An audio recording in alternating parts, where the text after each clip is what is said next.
Hello, friends. In our human world, there is and always has been a great deal of diversity. People are different. We speak different languages. We have different features, facial features, and different skin colors. And there's a vast diversity of human life. But everybody who is alive in our world today has also a, a connection, a certain similarity to one another. One thing is that we've all entered this world uh, through the same channel. We've all entered this world through physical human birth, biological birth through the womb of a woman. Um, and there is something else that has made us very similar. It has brought us into a kind of united um, situation. And that something is called a reality view. When each one of us who is alive in this world today was born, we all received training from the moment we were born. We all received training in the same reality view. We were all taught from the moment we were born, we were taught what human reality is all about. And this came from many different angles. It came from uh, our families, it came from other people. If we were born in a hospital, we were uh, we were probably also tended to by nurses and doctors.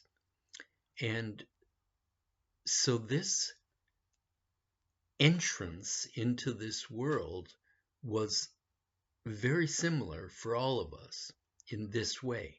No matter what our skin color is, no matter what language we speak, the reality view of mankind right now has been very consistent for a very long time. So there are really no exceptions to this in our world anymore. If you were born anywhere on this planet, you received the same reality view. So, what is this reality view? Well, it's simply that which we have all agreed is what life is about, what human life is about. And somewhere in time, human beings agreed that there was a certain um, purpose to human life and mode of human life that was the same for everybody. And once that agreement took place, the reality view that we've all agreed upon has defined human life. And this reality view is basically that human beings are born, human beings are children at first, and need care and nurturing. Human beings are then uh, teachable. that they can enter institutions where they can learn. Human beings have good minds that are receptive to learning, and um, and then human beings are also social creatures, so we learn how to get along with our fellow human beings, and we learn what's almost like a dance in life, that sometimes we don't always agree with our the people in our life, in our sphere of influence, but we learn how to dance around that, and we learn how to get along. And most of us are able to do this without any kind of real upheaval. We're able to conform to a certain quality of being that is um, that gets along, that manages and doesn't cause any too many problems. And then the reality view takes us further as we become teenagers, and um, we become uh, biologically active as the gender that we are, whether male or female. Then we also have this aspect of biological attraction that goes on. And so this is a cultural phenomenon that we have developed about how to handle and relate to this biological attraction that we feel. And so we then progress even further. And after we are educated and taught um, certain skills and certain aspects of the reality view, we go forth as adult individuals, and we're all taught that we need to work at some kind of a trade, or a function in society that enables us to receive sustenance. And this is the trade-off that we have all agreed upon, is that as we become adults and are able and are have good minds and healthy bodies, that we need to work, and we need to trade our time and our strength and our energy at our job for the sustenance that we need to live. And and then we form into families because of our biological attraction, and begin to raise families of our own with children of our own. And life goes forward in this way. Our reality view is basically 100% human. We don't concern ourselves very much with the rest of the environment or other creatures. I mean, they do play a part in our life, but it's a very small part. Um, and and there is no God, really, in reality. There is no God in this human reality view. It's all strictly human, and that's why we look to certain aspects, or certain elements of our community to guide us, such as the scientific community, or other experts that have been educated. These are our gods. They are the ones that guide us and lead us forward. I know we have religion, but in truth, we don't have any kind of real divine influence in our world. It's just strictly human. And this is our reality view. And every one of us, each one of us that's born into this world, grows older, and we change as we go through life, and we have a lifespan that can vary between, well, it can end abruptly, but it can also, if it is allowed to be lived to the full, it can vary between 70 and 100 years. And then we die. Then our bodies just decompose to the point where we are not able to function anymore, and we leave this world. In the same way that we entered the world through birth, we leave, all of us leave this world through death. And everything that happens in between has been very well documented in and is very um, um, accepted in this reality view now, that nobody seems to really question it anymore.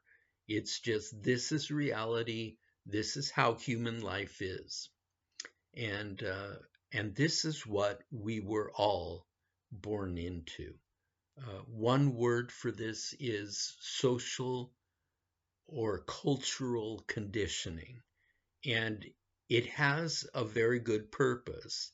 And mainly that purpose is to unite humankind, but also to help mankind have a structure to life, help mankind to not feel lost or confused, but to understand that this is how things are, and there are no surprises.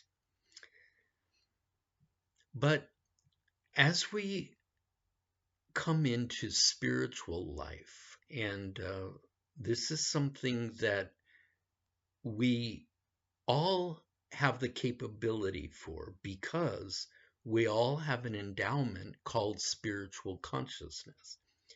And as some of us begin to become aware of this, it has a really strange effect. And that effect is that it actually undermines our human reality view, and it replaces, little by little, it replaces our comfortable reality view with something new, something different, and something that uh, we were never taught, and something that seems very strange at first. And so as we're feeling our consciousness and coming into this awareness of our spiritual aspect of our life, um, our world really begins to turn upside down. And the reason for this is that there is an entirely different uh, reality view in this realm of human experience, of consciousness and spirituality. There is an entirely different reality view.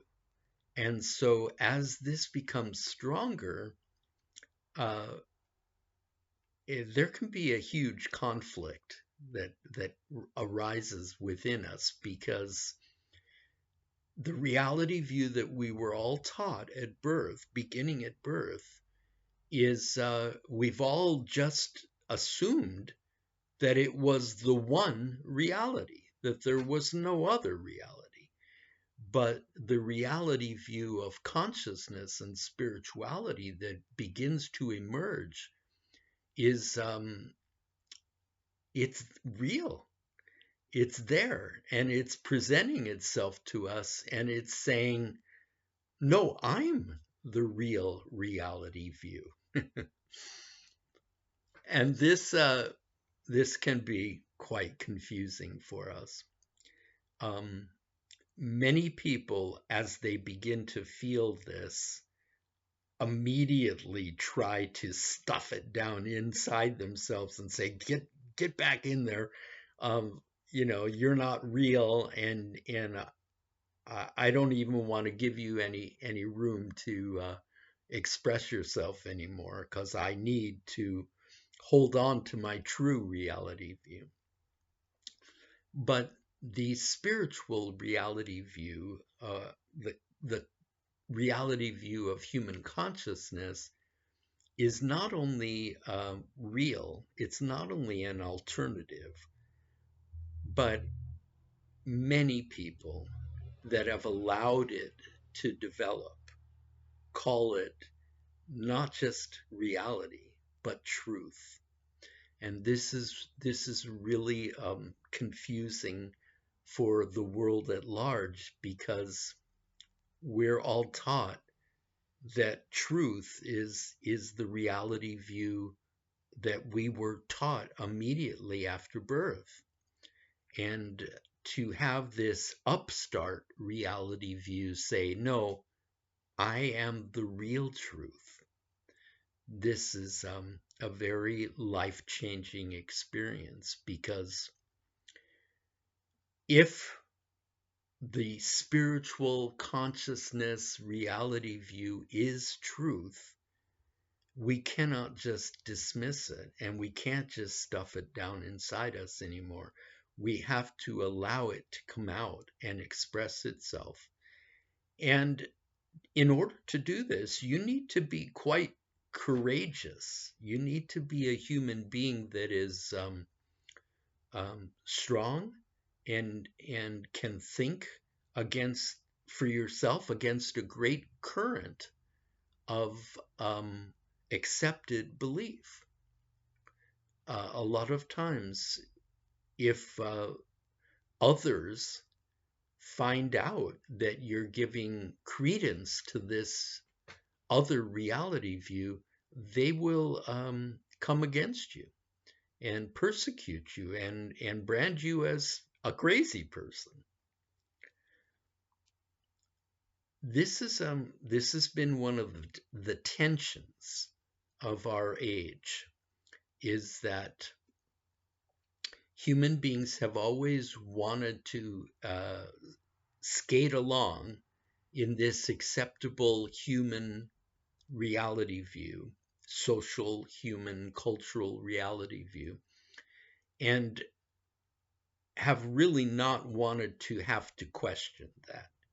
But throughout the age, there has been this other aspect arising and it comes from this source of consciousness of spiritual life that says, no, there is another reality view, another truth. And throughout the age, there have been witnesses of this. There have been people who have spoken out and who have written down what they find in their own heart, in their own experience with this new reality view. And so the testimony of this other reality view has never been silenced. It has always existed in our world. And it is a testimony that is now codified in many writings and has been shared by many people, many witnesses. And so it's no longer easily dismissed. It's no longer easy to say that, oh, this is just the ranting of a crazy person. There are witnesses that have been upstanding human beings. There are witnesses, credible witnesses, who were obviously not crazy. There have been human beings that have not only testified, but have uh, shown this, have displayed this reality view through the way they live life and through the things that they do, which speaks louder than words. And there have been books written that have very much have this role of testifying to this alternative reality. And many of these books have been preserved. And there is one book in particular that that was written with this exact purpose in mind, to offer an alternative reality view based on truth. There is one book that has shaken our world to the very core, and men have tried to get rid of this book, but they have failed. And that book is the Bible. Now, I know that many people have opinions about the Bible that are shaped by the cultural reality view, which denigrates the writings in the Bible in the sense that it will allow the Bible to be a strictly religious text, but it will not allow the Bible to be a living testimony to this alternative reality view. And so there's been great opposition to this book, but somehow it has been preserved. And I know that there are people in their cultural training who have come to believe that the Bible is not only just a book, but it's a fallible book. It's a testimony that can't be trusted because of many different reasons, because of translations, because of the original writers of the Bible being maybe a little bit crazy. But still, the Bible has been preserved throughout this age. And even if there are aspects to this book that have been tampered with and changed and made to dilute its strong message, even if that's true, the Bible as a whole, as a testimony of this alternative reality view, has been preserved. And we can depend on that because it's in the message of the Bible itself. It's not,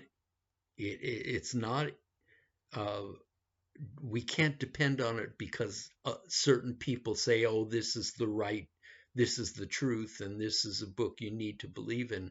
We can see it in the message itself. We can see the alternative reality that is being presented in this book. So let us look at what this reality is, and then we can decide for ourselves, because many people don't know what the Bible portrays, what it shows. They think it's a book of laws or a book of human instructions, of religious instructions or moral codes, and they don't know that this book is much more than that. This book is an entire new reality view. It is, in this sense, it's a book of prophecy, but not prophecy of that we normally associate with the word prophecy, not just foretelling the future, but prophecy because it's a living, powerful dynamic that counters the reality view that we've all been taught. And it needs correct interpretation. Again, all prophecy does. There have been prophets that have spoken truth, but been maligned because of the interpretation, the wrong interpretation of their words. And the Bible as a whole is the same. It needs correct interpretation. The Bible is a book about human beings. It's a book about what we are made of, what our created makeup is all about. And it's a book that gives an emphasis to a certain part of human beings and human life that most people are not very comfortable with, and that is this element of consciousness or spiritual inclination within every human being. We all share this. We all were created with this. So on some level, every human being can relate to this if we will allow ourselves. And the Bible, that's what it's about. It's about learning the truth about who we are as a species of beings, what our true created makeup is, and how that impacts our life experience. And from the very beginning pages, something really monumental is presented to us, and that is an overview of where human beings came from and what happened to us in our earliest stages of development to make us like we are now. And this is very much revolutionary when you compare it to the cultural reality view that we've received, which is basically that human beings have always been the same and that we're just this kind of cultural, social creature that is just trying to make our way in life and in the environment. And the Bible presents us with something really monumentally different than that, something very revolutionary from the very opening pages. It basically makes the claim that human beings were once a biological species different than what we are now, that we were a very innocent and very unconscious creature. We were in a sense very animalistic. We were like other animals. We didn't have any high ideals about life. We were just a pure, innocent biological creature. Our motives were not conflicted. We just lived to exist and to procreate, and that was it.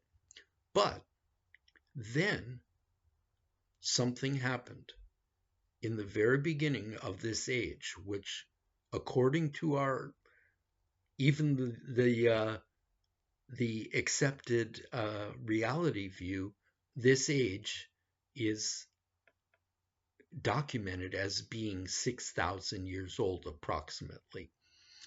And something happened in the very beginning of this age in this realm of spiritual consciousness.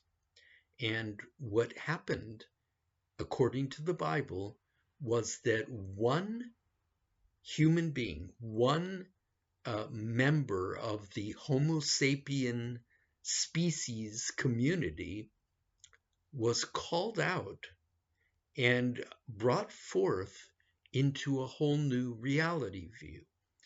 And that reality view had to do with consciousness. It had to do with an awakening of this endowment of consciousness. As it turns out, the endowment was always in us. We were created as a species with it, but it had been lying dormant. It had not yet awoken. And what basically was happening was that our endowment of spiritual consciousness, and it turns out, is an evolutionary endowment. And we see this in all of creation. We see evolutionary life forms, and we see the scientific outworking of evolutionary instincts and outworkings everywhere in our creation, in our plant life, in our animal life, everywhere. And so it turns out that this endowment of spiritual consciousness that all human beings were created with is evolutionary. And so it had to happen that at some point, one or more of our race, of our species, would awaken to this endowment. And so that's what the Bible proclaims in its opening pages, is that there was one man who had this happen, who awoke to their endowment of spiritual consciousness, and that this awakening was so powerful that it basically changed the entire way that human beings relate to life. It was so powerful that it embedded in our DNA as a species, and it was monumental. It was completely transformative, and we are the descendants of this DNA project. We are not the descendants of Homo sapiens prior to this one man's awakening. That man is gone. We are the descendants of that one man who awoke to his state of consciousness. And our entire reality view is actually intermingled with this endowment of consciousness that we don't give very much credence to. We don't say that this endowment of consciousness is influential. We know it exists, but we don't give it much credit to as an influencing force in human life. But in truth, this endowment of consciousness and who we are now as a race of beings is very intermingled, and our reality view, our culture, our socialization is all part of this endowment of consciousness becoming active and awakening, and that's what the Bible describes happened 6,000 years ago, and that's why a new age of human endeavor began at that time. Ages of time are not defined by a haphazard method. They are defined by human consciousness and by a certain state of human consciousness. And that's what the Bible then goes on to show us, is that first man that awoke to the endowment of consciousness he awoke into a certain state of consciousness. It wasn't consciousness in its full evolutionary form. It was consciousness in a seed state, which, if we look at nature, we understand that the plant world, when there is a seed, um, when the plant is in a seed form, that's not its ultimate evolutionary outworking. That's a very different um, uh, state in which the seed is, it looks like a tiny little pebble that doesn't do anything. And then, under the right conditions, it evolves into a plant or a tree or something pretty glorious. And so when this first man awoke at the beginning of this age, he awoke to a seed state. And that is a certain state of human consciousness that has yet to fully evolve, but is fully awake, fully activated. And that's who we are, my friends. That's who we are. We are a creature that has been created with this incredible endowment of spiritual consciousness and have, as a species, experienced the activation of this endowment. And that's how our life, that's one way to understand what human life is really all about. This endowment of consciousness has had a very powerful effect on human life and on the kind of creature that we have become. And so the Bible shows us that human beings are now conscious beings, and that we are now awake, and we are now living in a certain state of consciousness. And it describes this state of consciousness to us.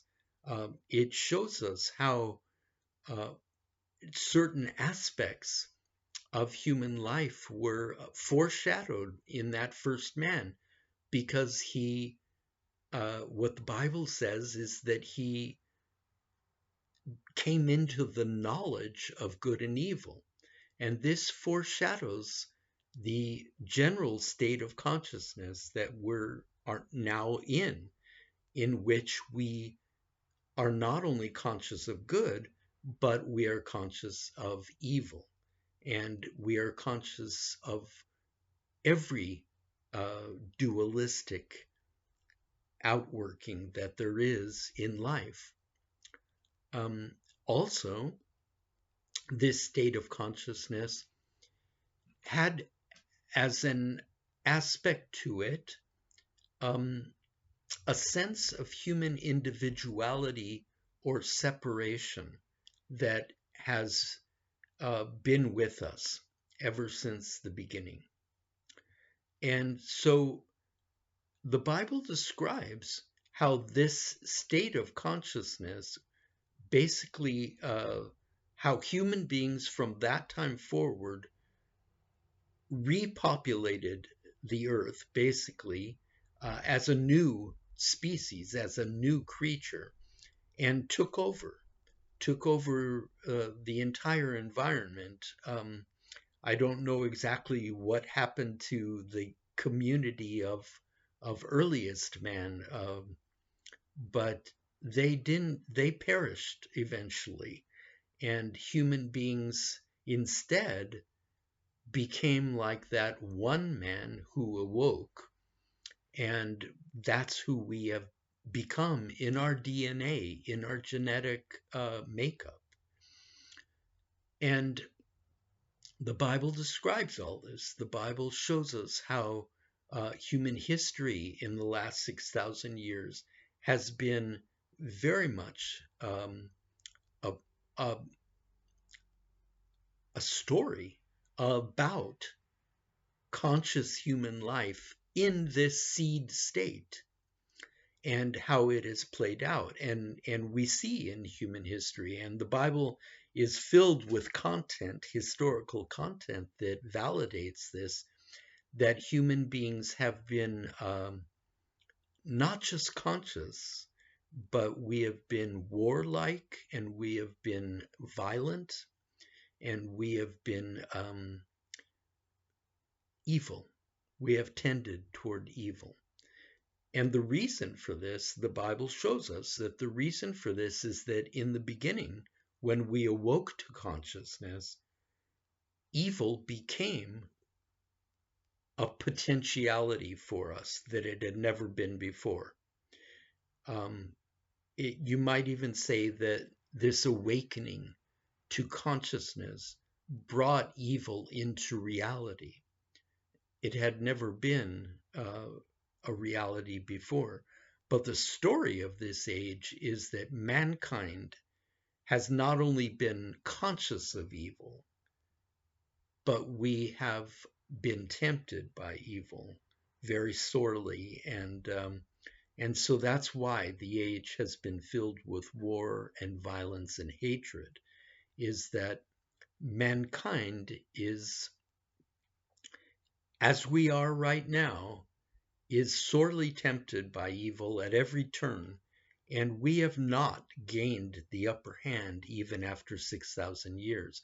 People know that good is better than evil.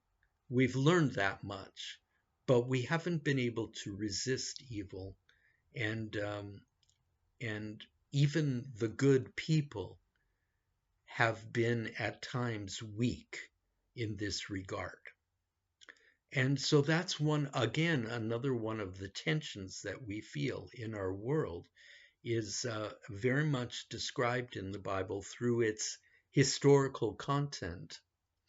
And then the Bible shows us that something very monumental happened 2,000 years ago. And what this was one of us, one of the human beings that had awoken to their seed state of consciousness, actually evolved further into a new state of consciousness, came out of the seed state and went forward into a new state of consciousness that has been called different things, but it can be called now the Christ state of consciousness. This just helps us to define it. But the reason that this label of this name applies is that this man who went forth into a new evolutionary state of consciousness was called the Christ. And so the Bible shows us this happening. It talks about it. It describes it in great detail, actually. It describes not only how this man was, but what he said and what he did. And it shows us something very important, and that is that this reality view, this present state of being of mankind, is not the end of the line for us. There is a further evolutionary thrust for us as human beings. And with this evolutionary thrust comes an entirely new reality view. Because up until this time, we've been very boxed into thinking that human life is such and such. It's just like this. And this is what people do. And when the Christ consciousness prevails in our community, that view of how human life is will disappear. It will be completely replaced by a new reality view, and that's the reality view of the Christ. And so the Bible shows us this, and it shows us one man, that it began with it, just like in the beginning when the one man awoke to the seed state. The Bible shows us one man who came forth in the new state, the Christ state, which is no longer a seed state. It is probably the fullness of our fruition as a species. And one man came forth and showed us. And since he showed us this, there have been many, many others that have uh, uh, undergone this evolution of consciousness. And it has to do with this man's example. It has to do with his teaching. It has to do with what he said and what he did. And the Bible is, that's why it's such an important book, is that it has been preserved as a sort of a map of the evolution of human consciousness. And so many people, through this one book, through the study of this book, through the study of this new man, this Christ man, have undergone the evolution of consciousness themselves. And this has gone on quietly. Obviously, it has not affected the overall cultural outlook and reality view of human beings in this age. It has not changed that. But very quietly, individuals have experienced this. And what this shows us is that every human being is capable of this evolution of consciousness, and every human being has this potential to evolve out of the seed state and into the new state of the Christ. And when this happens, our reality view changes, and we may want to keep that quiet, but we know that it's going on, and we know that there is a new reality view that takes the place of the old reality view, and it's very dynamic, it's very different, and it's very powerful. And as Jesus the Christ showed us, this reality view includes the awareness of good and evil, but it also empowers us to say no to evil. And this is a huge distinction, because throughout this age, mankind has not been able to do that. And that's why our world is as it is. But in the new age, in the new world of the Christ that is coming, there will be this ability on the part of all human beings to say no to evil.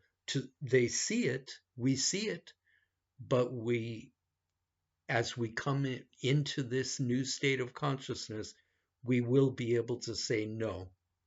No, human beings are capable of seeing evil, but we know better than to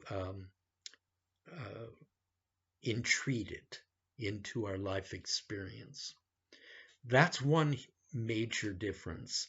The other major difference in coming out of the seed state of consciousness has to do with our sense of separation and individuality, because the consciousness of the Christ, the reality view of the Christ, puts an end to that perspective. We no longer see ourselves as separate and cut off and as strictly individual life forms.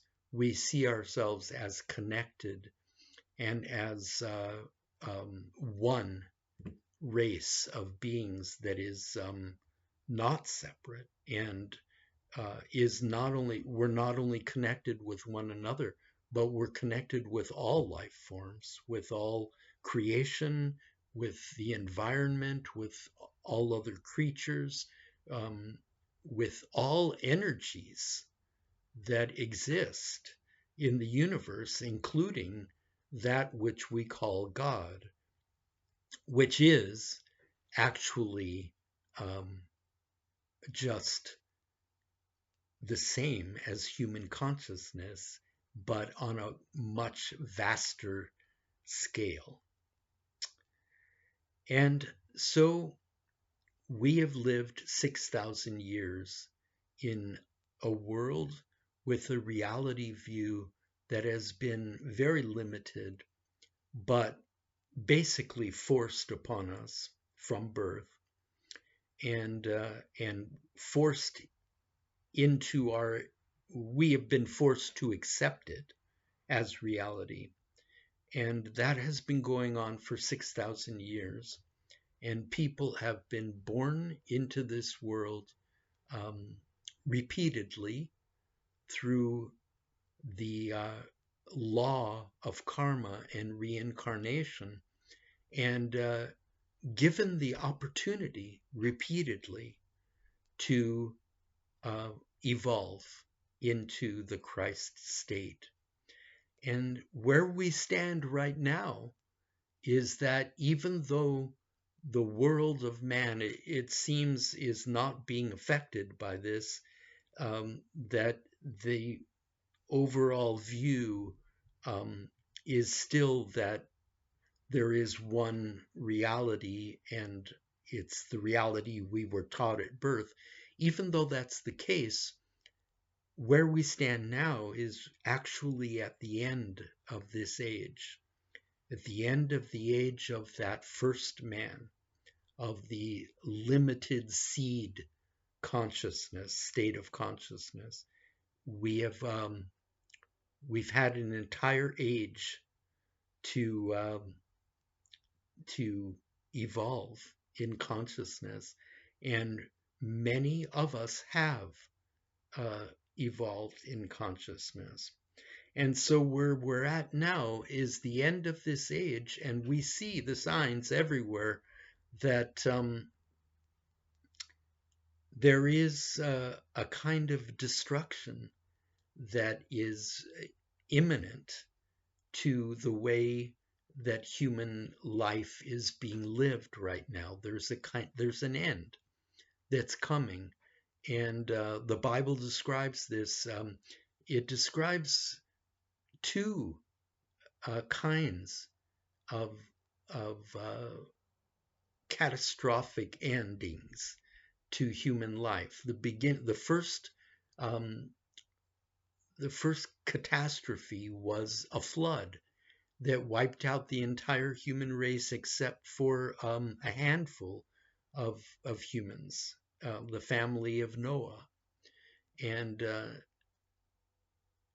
and then the Bible prophetically speaks of the end of the age, in which there will be a different kind of destruction, but just as major, and that this destruction is going to come by fire, not by water, by the melting of the elements, and uh, and this is what we're very near to. And the reason for this destruction is to give birth to a new age, to a new uh, human display of life on the planet Earth. And so there's a destruction coming, but there's also a new birth that is prophesied to come forth after that destruction. And it may be that scoffers would hear this and say that that's nonsense. There can't be, if there's a major destruction, there can't be a new and what about all the people who came into Christ consciousness during this age? Where did they go? Well, there is a mystery, and the mystery, my friends, is that everyone who um, came into this evolution of consciousness, this new evolutionary state, even though they died biologically at some point during this age, they were preserved. And they were preserved in order to come forth for the new age. And how were they preserved? Well, that's the mystery. The Bible calls this the resurrection from the dead. And it's not speaking only of Jesus's resurrection when it says this. Jesus's resurrection is a prophetic display of this, but the Bible speaks of the resurrection from the dead, meaning a much broader event that includes multitudes of people. And so there is going to be a destruction, but there is then going to be a repopulating of the earth through the resurrection from the dead. And this is an amazing phenomenon, I know. And it's going to take faith for many to believe it. But Jesus and the Bible both testify about this very clearly, and it is about to happen. And what this will mean is basically, those who come forth will understand that this age of Adam was not meant to be forever. It was not the forever state of mankind. It was an evolutionary step for mankind, and it was necessary. But this age can be viewed in hindsight as the age of the harvest of the new age. In other words, throughout this age, there have been individuals that have been born into our world undergoing this evolution of consciousness on an individual level, and then they have been harvested into the resurrection. And that's been the entire purpose of this age. The entire purpose of this age has not been all the human kind of endeavors that we associate with it, like building a world and human science and all of that. The entire purpose of this age has been the harvest of the Christ consciousness. And so this is an entirely different reality view, I know, but it's all written in the Bible, and it's testified in the lives of other people that were not written about in the Bible. Their lives also testify to this reality view. So the next time that you are basically being forced to toe the line with this present reality view of man, keep in the back of your mind that there is another reality view, and that this other reality view has a very prolific testimony and has had throughout this age.